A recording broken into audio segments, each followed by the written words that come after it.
டாஸ்மாக் மாதிரியே பல டிபார்ட்மெண்ட்லயும் மறுபடியும் சொல்றேன், கட்சி நிதின்ற பேர்ல அடிச்ச கொள்ளைய ஒண்ணு ஒன்னா கவர்மெண்டோட கஜானாக்குள்ளேயே கொண்டு சேர்த்துக்கிட்டே இருக்கிறாங்க. இப்பவும் சொல்றேன், மக்கள் பணத்துல இருந்து ஒரு பைசா கூட தொடமாட்டோம், தொடவும் விடமாட்டோம், தொட்டா விடமாட்டோம், இதுக்கு முன்னாடி தொட்டவங்களையும் விடமாட்டோம்.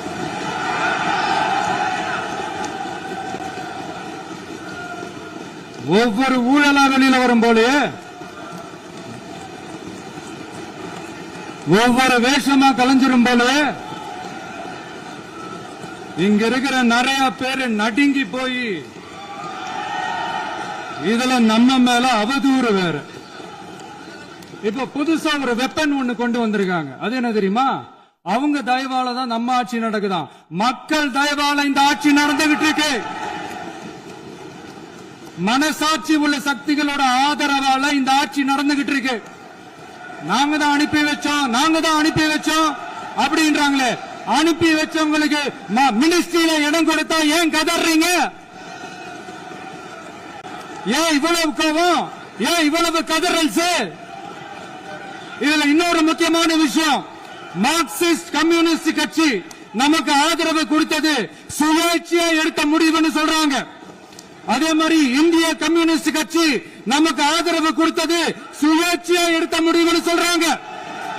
இதுல எங்க இருந்து நாங்க தான் அனுப்பி வச்சோம், நாங்க தான் அனுப்பி வச்சோம்னா புரியல. மக்களுக்கு நல்லா புரியும், எல்லாத்தையும் தெளிவா பார்த்துக்கிட்டு இருக்கிறாங்க.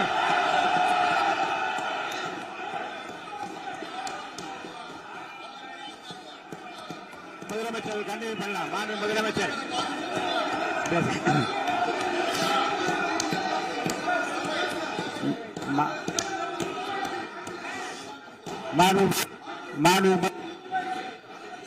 முதலமைச்சர் கண்டினியூ பண்ணலாம். நீங்க கண்டினியூ பண்ணலாம். நீங்க கண்டினியூ பண்ணலாம்.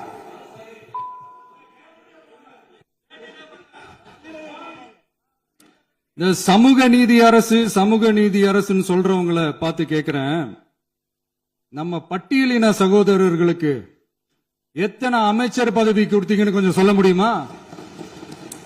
ஆனா நம்மளுடைய அரசுல 8 அமைச்சர் பதவிகள் யாருக்கு?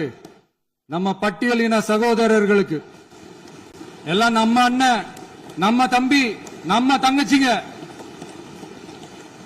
அண்ணல் அம்பேத்கர் அவர்களுடைய கிட்டத்தட்ட 100 ஆண்டு கால கனவு இப்ப நிறைவேறி இருக்கு. நான் ஏன் கொஞ்சம் சவுண்டா பேசுறேன் அப்படின்னா அவங்களுக்கு கேட்கணும்ன்றதுக்காக, தப்பா எடுத்துக்காது. அதே மாதிரி பெண்களோட பாதுகாவலர் நாங்க தான் அப்படின்னு சொல்லிக்கிறவங்களை கேட்கிறேன், எத்தனை பெண்களுக்கு அமைச்சர் பதவியில இடம் கொடுத்தீங்க கொஞ்சம் சொல்ல முடியுமா?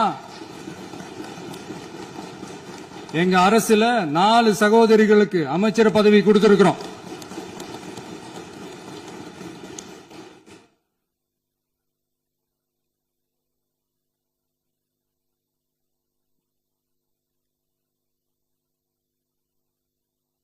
அதனால மக்களால் நிராகரிக்கப்பட்டு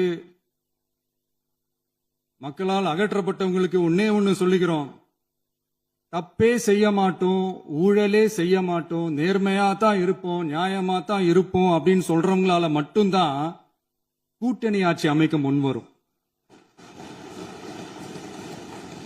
ஆட்சியிலையும் பங்கு, அதிகாரத்திலையும் பங்கு கொடுக்க முன்வரும். ஊழல்லையே ஊறி போனவங்களால இந்த கூட்டணி ஆட்சியோ, ஆட்சியிலையும் பங்கு, அதிகாரத்திலையும் பங்கு கொடுக்க முன்வராது.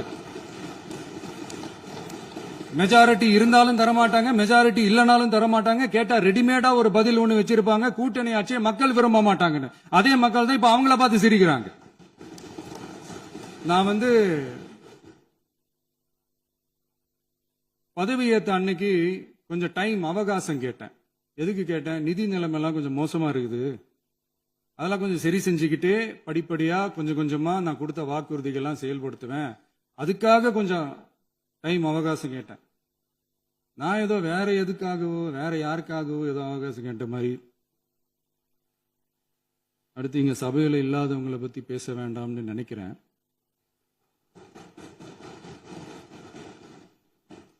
இங்க நம்மளை பத்தி அவதூறு பரப்புறதோட மட்டும் இல்லாம இப்ப நம்ம மக்கள் மேலயும் அவதூறு பரப்ப ஆரம்பிச்சிட்டாங்க. மக்கள் நமக்கு ஓட்டு போட்டது தப்பான், குடும்பம் குடும்பமா நமக்கு ஆதரிச்சது தப்பான்.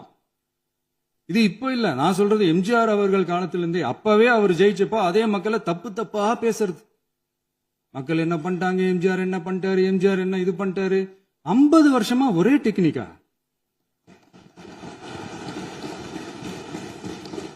டெக்னாலஜி எல்லாம் மாறி வேற எங்கேயோ போயிட்டு இருக்கு பஸ். இதுல கொஞ்சம் டெக்னிக்காச்சும் கொஞ்சம் மாத்தினா கொஞ்சம் நல்லா இருக்கும். அதனால மக்களுக்கு யூஸ்ஃபுல்லா இருக்கிற மாதிரி இந்த ஆக்கப்பூர்வமான கருத்துக்களோ ஆக்கப்பூர்வமான யோசனைகளோ இருந்தா சொல்லுங்க, அதை நாங்க டெஃபரெண்டா எடுத்துக்கிறோம். ஆனா அதை விட்டுட்டு இந்த நக்கலு நையாண்டி சம்பந்தம் இல்லாத பேச்சு இதெல்லாம் பேசிட்டு அப்புறம் முதல்வர் பதில் சொல்லல, முதல்வருக்கு பதில் சொல்ல தெரியல அப்படின்னா அப்புறம் என்ன சோஃபா மாடல் ஆட்சியா? அது என்னன்னு புரியறதுக்கு எனக்கு ரொம்ப நாள் ஆச்சு. இந்த sofa set, table chair, teapoy, furniture பிசினஸ்லாம் வேற எங்க வெளியில போய் பண்ண சொல்லுங்க. அப்படி அந்த பிசினஸ் தான் பண்ணணும்னா நிறைய பிசினஸ் பண்ற மாதிரி வெளியில போய் பண்ண சொல்லுங்க, இங்க சட்டசபைக்குள்ள வேணாம். அதனால ஆக்கப்பூர்வமான கருத்துக்கள் இருந்தா சொல்லுங்க, டெஃபினட்டா அது சரியா இருந்தா நாங்க ஏத்துக்கிறோம். எனக்கு ஒரு குட்டி கதை ஒண்ணு ஞாபகம் வருது, சொல்லாமா? ஒரு ஊர்ல ஒரு பெரியவர் வெயில் ரொம்ப ஜாஸ்தியா இருக்குன்னு சொல்லிட்டு கண்ணுக்கு மேல கை வச்சுக்கிட்டு இப்படி சுத்தி முத்தி தேடிக்கிட்டு இருந்தாராம். அப்ப கூட இருந்த ஒரு சின்ன பையன் என்ன தேடுறீங்க அப்படின்னு கேட்டானா. அதுக்கு அந்த பெரியவர் சொன்னாரா, அது ஒண்ணு இல்ல தம்பி, உங்க அப்பா இங்கதான் இருப்பாருன்னு சொன்னாங்க, அதான் தேடிக்கிட்டு இருக்கேன். எங்க உங்க அப்பாவையா காணோம்?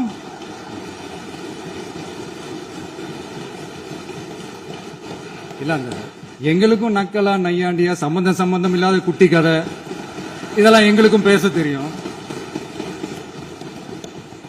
அந்த கதையில பெரியவர் அப்படி சொன்னாராம், தப்பா எடுத்துக்காதீங்க. அந்த கதையில பெரியவர் அப்படி கேட்டாராம். அதனால யாரும் இங்க டென்ஷன் ஆக வேணாம். அதனால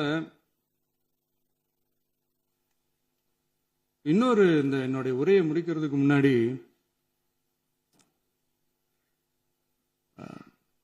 போயிட்டாங்க, பேசலாமா?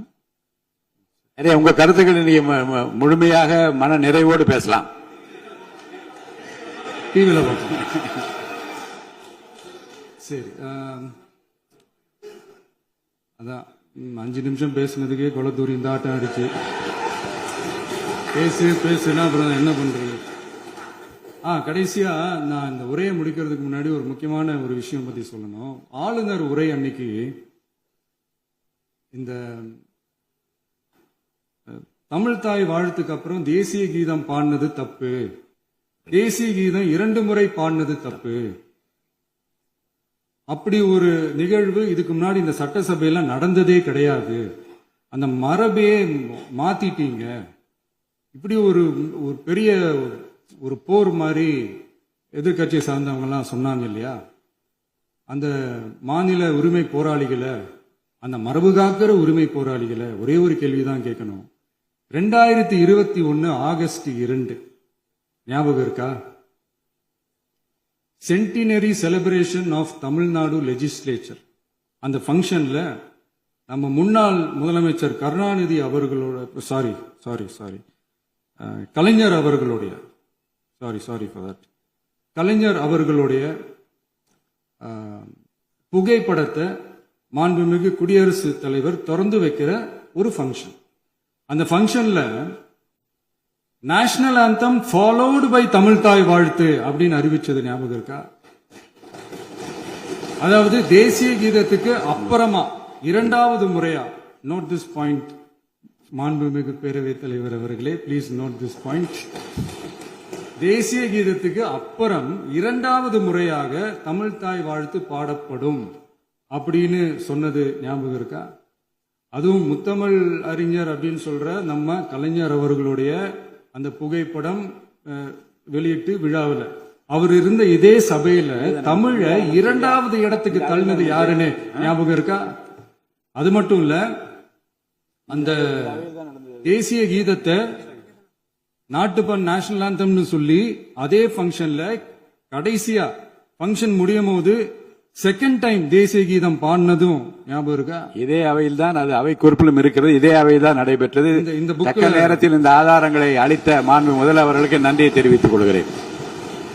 டவுட் இருந்தா இந்த புக்கை பார்த்து தெரிஞ்சுக்கலாம். அதனால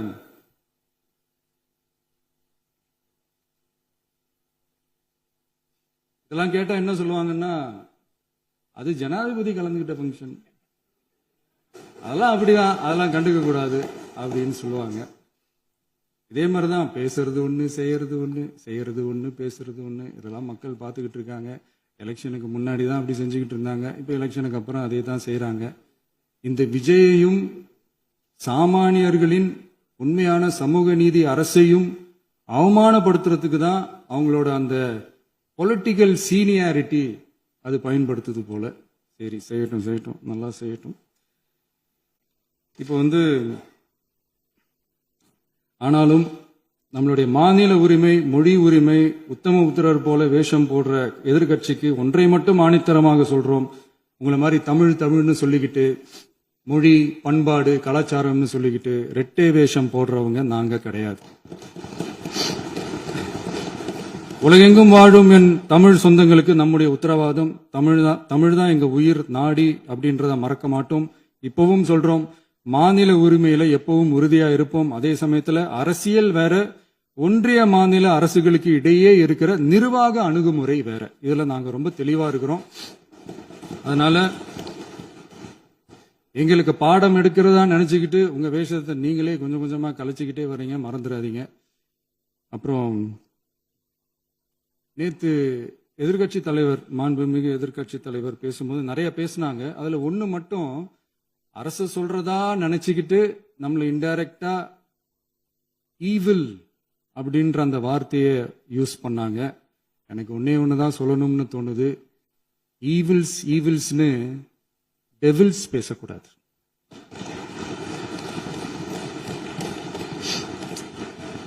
அவங்க இருந்திருந்தா ஒரு ஆக்ஷன் பண்ணணும்னு எனக்கு தோணுச்சு. எல்லாரும் போயிட்டாங்க.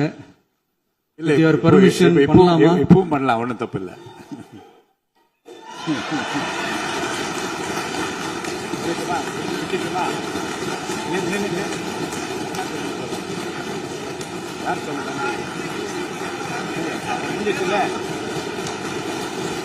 எழுந்து சொல்லுமா, உட்காந்து சொல்லட்டுமா?